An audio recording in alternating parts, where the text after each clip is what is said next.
Hello viewers, সবাইকে শুভেচ্ছা জানাচ্ছি। আশা করছি অনেক ভালো আছেন। তো আজকে আমি সিম্পল একটি ডিজাইন রেডি করব এবং সেই ডিজাইনটি টি-শার্টের জন্য রেডি করে মাইক্রোস্টোক যে সাইটগুলো রয়েছে সেগুলোতে আপলোড করব। তো ইতোমধ্যে আইডিওগ্রাম যে এআইটি রয়েছে এই এআইটির অনেকগুলো ভিডিও আমাদের প্রফেশনাল ফ্রিল্যান্সার চ্যানেলটি যে রয়েছে সেই চ্যানেলটিতে আপলোড করা হয়েছে। তো আজকে আবার নতুন আরেকটি টপিক নিয়ে চলে এসেছি আইডিওগ্রামের এই এআই দিয়ে। তো এই আইডিওগ্রাম এআই সম্পর্কে অনেকেরই এখন ধারণা রয়েছে যে এই এআইটি টি-শার্টের জন্য খুবই বেস্ট একটি এআই। তো চলুন একটা ডিজাইন রেডি করে ফেলি। তো আমি যদি এখানে অনেক ডিজাইন রয়েছে, তার মধ্যে এই ডিজাইনটিকে ওপেন করি এবং এই ডিজাইনটিকে আমি জেনারেট করব নতুনভাবে এবং এই ডিজাইনটিকে আমি রেডি করব। তো এটাকে আমি প্রথমেই ওপেন করার পরে প্রথমে চলে যাব রিমিক্সে। তো রিমিক্স থেকে এখান থেকে প্রোমটাও কপি করে নিতে পারি বা এইখানেই করতে পারি, মানে সহজ ওয়েতে। তো এখানে এটা আমি তুলে দিতেও পারি অথবা এইটাকে যদি দেখিয়ে দেয় তো এই রিলেটেড যে ডিজাইন সেই ডিজাইনটি দিবে আমাকে। তো এখান থেকে আমি যদি আরেকটা যোগ করে দেই টাইপোগ্রাফি, তো ইলাস্ট্রেশন যোগ করা আছে এবং টাইপোগ্রাফি যোগ করা আছে। তো এখান থেকে আমি জেনারেটে ক্লিক করে দিচ্ছি। আপনারা সবাই জানেন যে আইডিওগ্রামটি যে এআইটি, এই এআইটি হচ্ছে একসাথে 4টি ডিজাইন রেডি করে দেয়। তো একদমই মজার একটি ব্যাপার যে একসাথে 4টি ইউনিক ডিজাইন রেডি করতে পারছেন খুব সহজে এবং খুব অল্প সময়ে। তো এখানে 4টা ডিজাইন দিয়ে দিয়েছে। তো এইখান থেকে যদি আমি এই ডিজাইনটাকে চুজ করি অথবা এই ডিজাইনটাকে নিচ্ছি।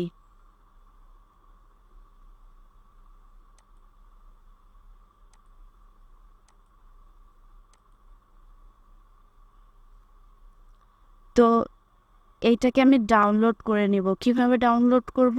আমাদের এই যে ইউজার নেমটি রয়েছে তার পাশে দেখবেন 3 ডট রয়েছে। তো এইখানে 3 ডটে একটা ক্লিক করলে নিচে রয়েছে ডাউনলোড, এখান থেকে ডাউনলোডে দিয়ে দিব।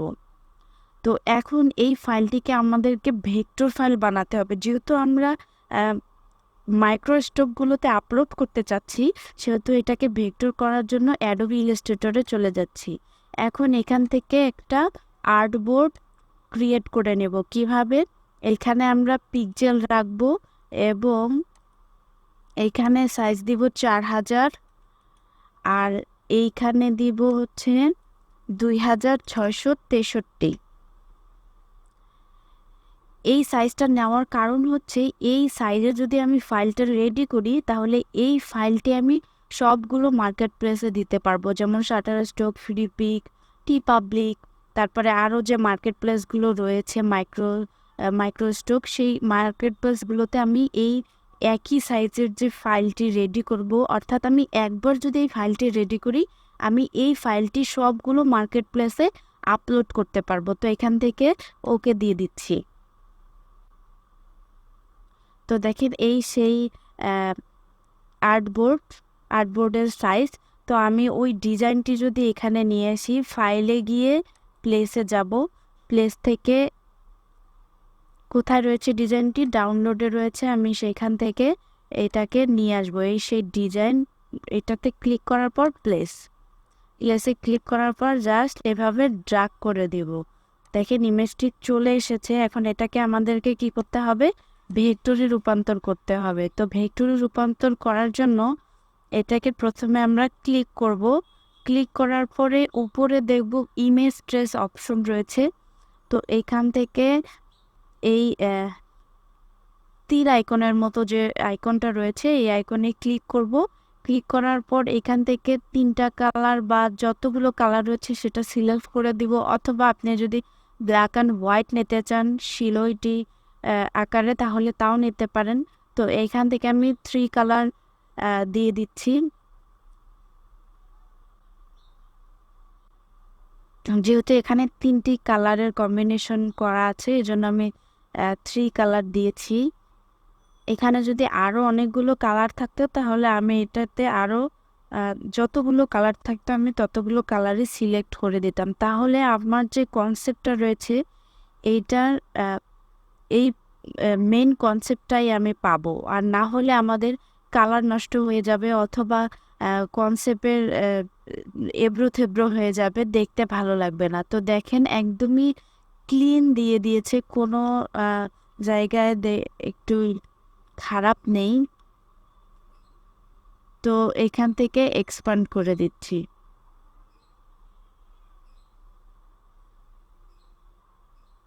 এক্সপান্ড করে দেওয়ার পর এই ব্যাকগ্রাউন্ডটা ধরে ডিলিট করব, কিন্তু এখন যদি ডিলিট করি তাহলে পুরোটা ডিলিট হয়ে যাবে। এটার কারণ হচ্ছে এইটা গ্রুপ হয়ে রয়েছে, তো এখান থেকে রাইট বাটন ক্লিক করে জাস্ট আনগ্রুপ করতে হবে। করার পর আলাদা জায়গায় একটা ক্লিক করতে হবে, ক্লিক করার পর এখানে ব্যাকগ্রাউন্ডটা ধরে জাস্ট ডিলিট।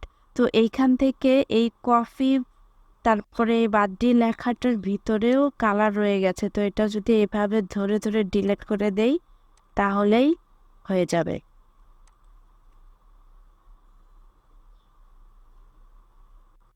তো ডিজাইনটা মোটামুটি রেডি হয়ে গেছে। তো এইখান থেকে যদি আমরা এইটাকে ডিলিট করে দিতে চাই তাহলে মনে হয় ভালো লাগবে। এটাকে ডিলিট করে দিলাম।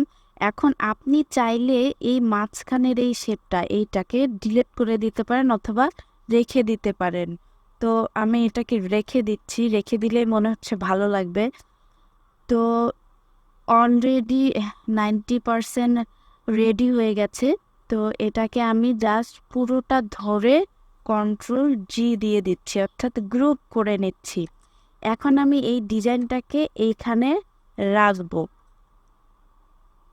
একটু বড় করে রাখবো এই পাশে, এবং এইখানে আমি একটা টি শার্ট নিয়ে আসবো। অবশ্যই টি শার্টটি ভেক্টর হতে হবে এবং সেই টি শার্টের উপরে আমি এই ডিজাইনটি বসিয়ে দিব, দেখি কি রকম লাগে। তো চলুন আমরা ক্রোম ব্রাউজারে চলে যাচ্ছি, এখান থেকে লিখে দিব টি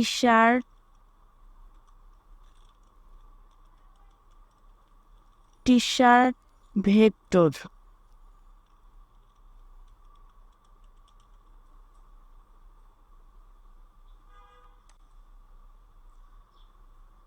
ওকে, তো এখান থেকে একটা ইমেজ আমি সিলেক্ট করতে চাচ্ছি, যেটাতে আমি পেন টুল দিয়ে ড্র করব অথবা পেন্সিল টুল দিয়ে, যে যেভাবে করতে পারেন। ড্র করে জাস্ট একটা ভেক্টর আকারে নিয়ে নেব, এবং যাতে কপিরাইট ইস্যু না আসে সেজন্য আমি পেন টুল দিয়ে এটাকে ড্র করব। তো এখান থেকে এইটা নিয়ে নিচ্ছি। তো ইমেজটিকে আমি সেভ করে নিচ্ছি, ডেস্কটপে সেভ করে নিচ্ছি। এখন আমি ওই ইমেজটিকে ইলাস্ট্রেটরে নিয়ে আসব। তো এইখান থেকে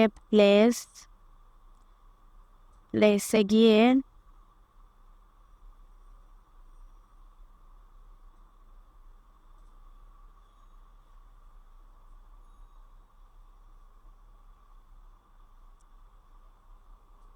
কোথায় রেখেছি, ডেস্কটপে রেখেছি, ডেস্কটপে যাচ্ছি এবং এইখানে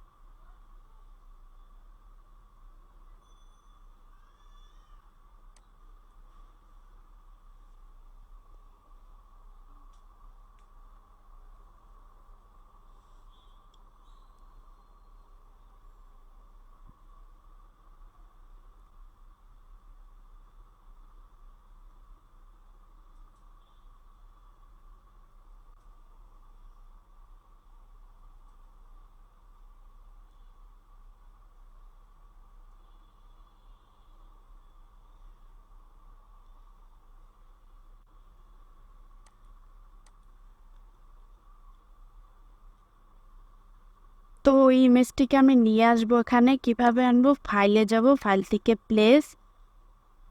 প্লেসে গিয়ে আমি ডেস্কটপে রেখেছি, ডেস্কটপে এই ইমেজটি প্লেস করে দেব। এখন এখানে জাস্ট ড্র করব, যেহেতু এই ইমেজটার রেজুলেশনটা একদমই নষ্ট, তারপরেও জাস্ট ড্র করব। ড্র করার জন্য কি নিয়ে নিব, এটাকে আগে লক করে নেব, Ctrl+2। তারপরে এখান থেকে পেন টুল নিচ্ছি, পেন টুল দিয়ে জাস্ট এটাকে ড্র করব।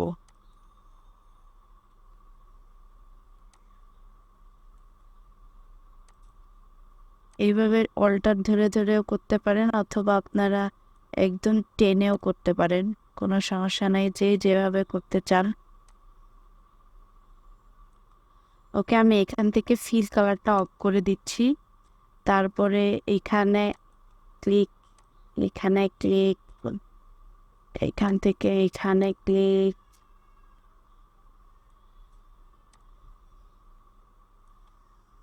একটু সুন্দর করে করার চেষ্টা করছি যাতে টি শার্টটা দেখতে ভালো লাগে।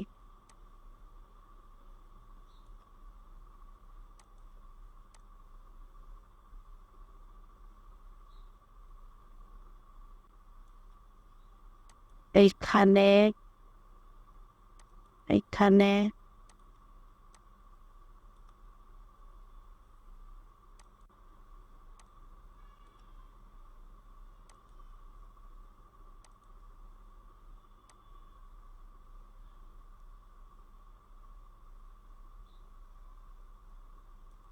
ওকে, মোটামুটি হয়ে গেছে। তো একটু সৌন্দর্য বাড়ানোর জন্য জাস্ট এখান থেকে ডাবল ডাবল দুই একটা টান দিতে হবে। তো এটা কিভাবে দিব, এখানে ধরবো, এখানে ধরে এইটাকে এইভাবে দেব।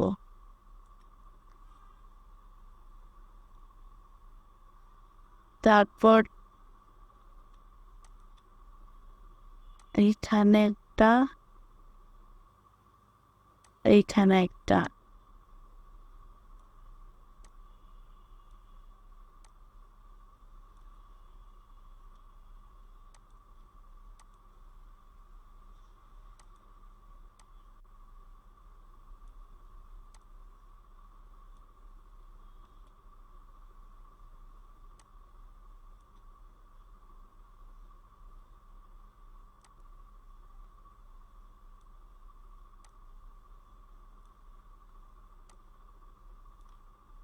ওকে, এখন হাতার এখানে রয়েছে, তো হাতার এখান থেকে এইটা,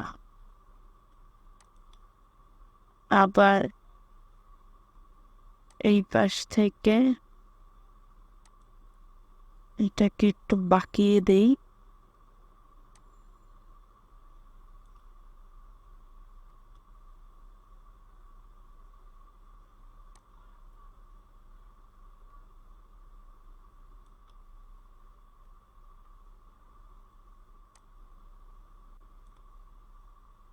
ওকে, এখন হচ্ছে নিচের এই বর্ডারটাকে আরেকটা বর্ডার বানিয়ে দিচ্ছি। এইভাবে ধরে জাস্ট আমাদের টি শার্টটা হয়ে গেছে। আমি যদি এটাকে বাইরে নিয়ে আসি তাহলে বুঝতে পারবো।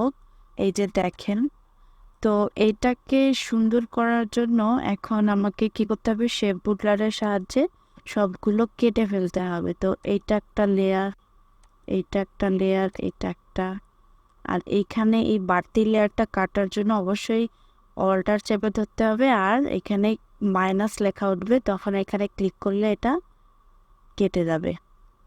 তারপরে এই যে এইখানে অল্প একটু রয়েছে, তো এটাকেও যদি আমরা কেটে ফেলি, তারপরে এইখান থেকে এইটাকে কেটে ফেলি, এইটাকে, তারপরে এই পুরোটা, আর এই পুরোটা, এটাকে কেটে ফেলি, এটাকে এটার সাথে মিলিয়ে দিই, এটাকে এটার সাথে মিলিয়ে দিই। এখন এটা একটা লেয়ার, এটা একটা লেয়ার, এইটা একটা লেয়ার, এটা একটা, এবং সবগুলো আলাদা আলাদা রয়েছে। এবং এখানে নিচে এটাকে কেটে দিচ্ছি, এইখানে একটা লেয়ার বানিয়ে দিচ্ছি।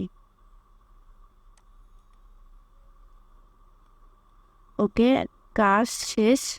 এখন আমাদেরকে কি করতে হবে, Ctrl+Alt+2 ক্লিক করলে আপনার এই যে লক করা যে ইমেজটি রয়েছে এটা আনলক হয়ে যাবে। তারপর আমরা এটাকে ডিলিট করে দিচ্ছি। এখন আমাদের এখানে টি শার্টটি রয়েছে, তো এটাকে একটা কালার দিয়ে দেই, যে কোনো একটা কালার আপাতত দিচ্ছি। এখন এইটাকে আমরা এইখানে নিয়ে আসব, এইটার কালার দিয়ে দিচ্ছি একটু হোয়াইট হোয়াইট, এটা হয়তো দিয়ে দিচ্ছি।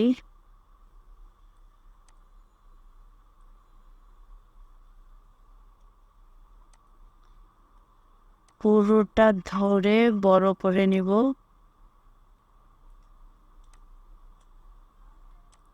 এখন একটু রিয়েলিস্টিক লুক দেওয়ার জন্য এটাকে ধরবো, এটাকে ধরবো,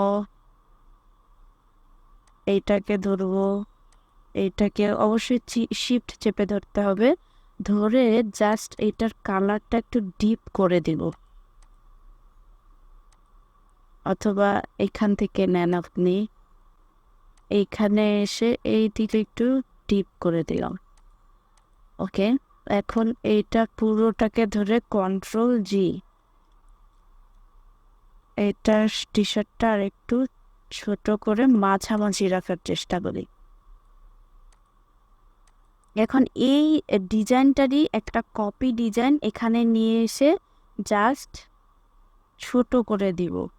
এটা পিছনের দিকে চলে গেছে, দেখেন এটা কিন্তু দেখা যাচ্ছে না, টি শার্টের পিছনে চলে গেছে। তো ওইটাকে সামনে আনার জন্য আপনি যদি প্রথমে টি শার্টটা ধরেন, তাহলে এখানে ধরে রাইট বাটন ক্লিক করে অ্যারেঞ্জ থেকে সেন্ড টু ব্যাক, তাহলে দেখেন চলে গিয়েছে পিছনে একদম, এবং ডিজাইনটা উপরে চলে এসেছে। এখন এই ডিজাইনটাকে আমরা সুন্দর করব, অর্থাৎ সুন্দর করে এখানে বসাবো।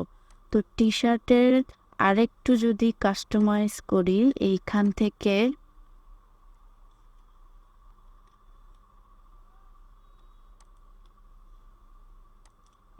থেকে ধরে এইখানে এইভাবে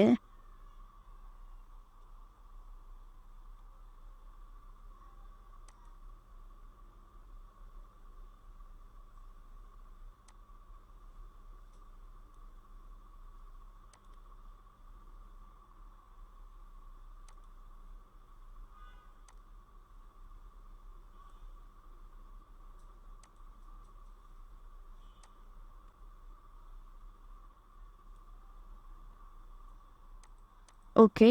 এখন মোটামুটি মনে হচ্ছে রিয়েলিস্টিক একটা টি শার্ট।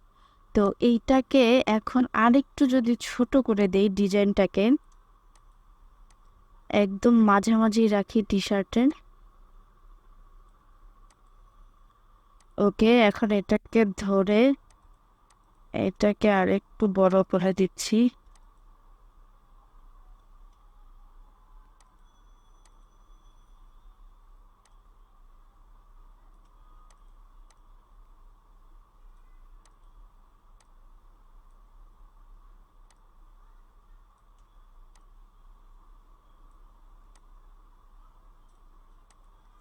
এখানে যদি আপনি টি শার্টের কালারটা চেঞ্জ করতে চান, চেঞ্জ করতে পারেন।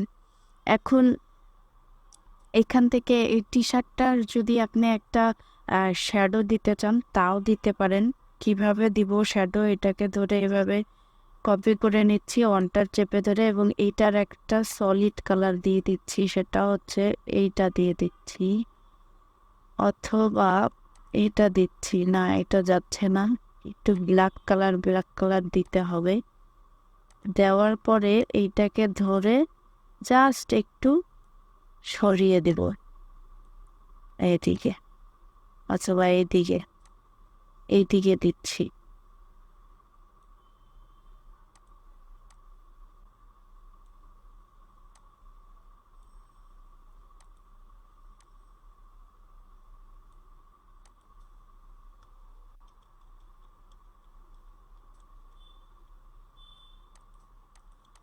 ওকে, এখন এইটাকে আরেকটু ছোট করে জাস্ট, যাতে এই ডিজাইনটা সবার চোখে আসে, এবং এইটাতে জাস্ট টি শার্টের উপরে বসানো হয়েছে এই কারণে যাতে এইখানে যে রিয়েলিস্টিক যে লুকটা এটাও দেখতে পারে এবং ডিজাইনটাও যাতে বড় আকারে দেখতে পারে, এইটাই হচ্ছে মেইন উদ্দেশ্য এখানকার। তো যেহেতু আর্টবোর্ডটা এইভাবে আছে, তো এইভাবে দিয়ে এইটার ডিজাইনটা আরেকটু বড় করে দিচ্ছি। এখন পুরোটা ধরবো।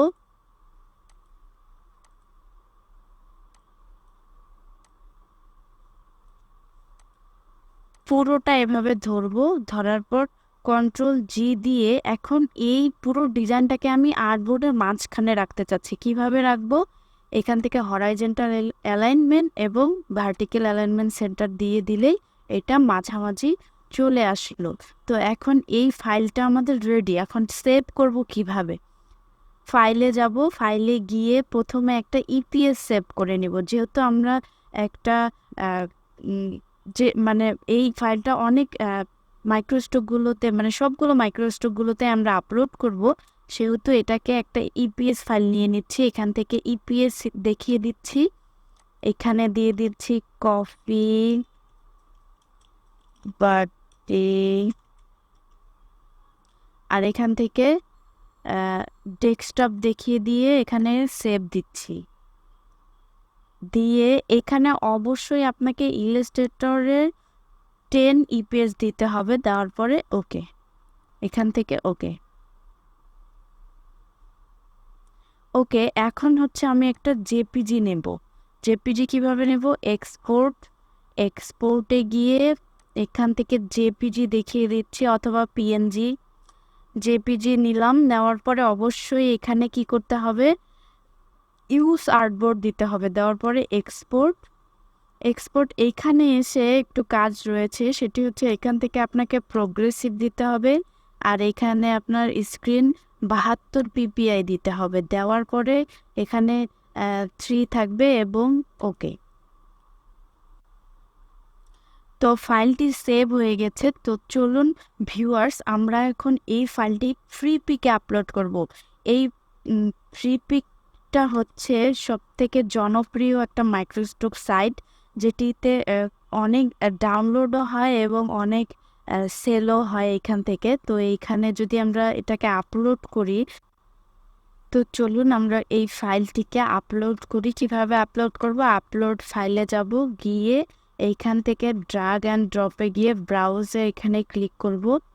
ক্লিক করার পরে জেপিজি এবং ইপিএস দুইটা ফাইলই একসাথে দিতে হবে, না হলে এখানে ফাইল নিবে না। অর্থাৎ আরেকটা জিনিস খেয়াল রাখতে হবে, আপনার জেপিজি এবং ইপিএস যে ফাইলটি রয়েছে, দুইটির নাম একই রয়েছে কিনা এটাও খেয়াল রাখতে হবে। যদি একই না থাকে তাহলে ইরর দেখাবে এবং এখানে ফাইল আপলোডে আসবে না। যেহেতু আমার দুইটার ফাইলেরই নাম একই রয়েছে, সেহেতু এই যে দেখেন এখানে চলে এসেছে, এই যে সেই ফাইলটি চলে এসেছে। এখন আমি এটাকে কি করব? একটা ডেসক্রিপশন, টাইটেল এবং কিওয়ার্ড দিয়ে এটাকে আমি আপলোড করে দিতে পারবো। তো এখানে দিয়ে দিচ্ছি, টাইটেল দিয়ে দিচ্ছি কপি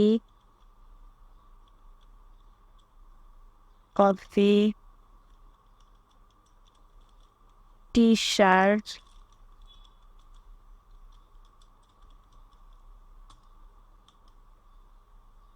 ডিজাইন। এখন কিওয়ার্ডগুলো কিভাবে দিতে হবে? এখান থেকে আমি এখানে লিখেও দিতে পারবো, অথবা চ্যাট জিপিটি ইউজ করেও দিতে পারবো। তো এখানে যদি লিখে দেই T shirt,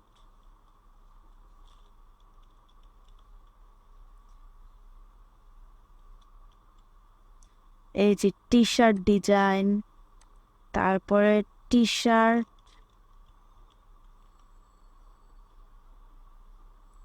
template, T shirt mockup,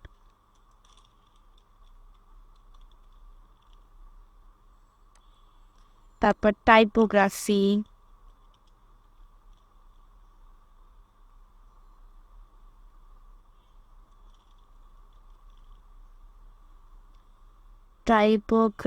lettering, তারপরে এখানে আরও দিতে পারি হচ্ছে vector art, vector image, vector illustration. মোট কথা এখানে আপনাকে আপনার টপিকটার উপরে কিওয়ার্ড দিতে হবে, যাতে এই কিওয়ার্ডগুলো দিয়ে এই ফাইলটা হচ্ছে র্যাঙ্ক হয়। অর্থাৎ এখানে একটা রিকোয়ারমেন্ট আছে যে অবশ্যই আপনাকে সর্বনিম্ন 5টা এবং সর্বোচ্চ 50টার মতো আপনি এইখানে দিতে পারবেন এই কিওয়ার্ডগুলো। তো এখানে অলমোস্ট আমার সব কিছু ডান। এখন আমার রয়েছে হচ্ছে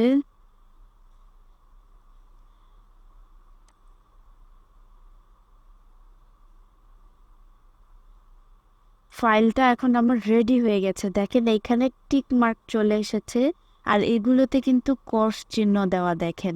তো টিক মার্ক চলে এসেছে এবং এখানে সাবমিটেও দেখেন, সাবমিটের যে অপশনটা, বাটনটা, এটা ব্লু কালার হয়ে গেছে। তো এটাকে আমি জাস্ট সাবমিট করে দেবো। দেওয়ার পরে এখানে কি বলছে, রেডি টু রিভিউ। তো এইখানে একটা ফাইল আমি সাবমিট করছি, তো এখানে সাবমিট দিয়ে দেবো। দেখেন এটা সাবমিট হয়ে গেছে, এটা চলে যাবে আন্ডার রিভিশনে। আমি আন্ডার রিভিশনে যদি ক্লিক করি তাহলে দেখতে পারবো যে এটা আন্ডার রিভিশনে চলে এসেছে। এই যে সেই ফাইলটি, এই ফাইলটি এইমাত্র আমি আপলোড করলাম।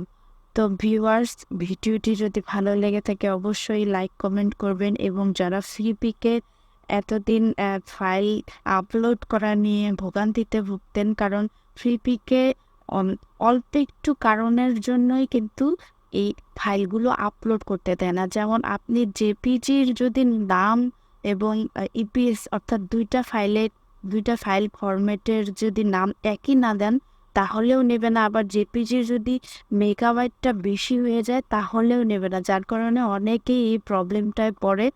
তো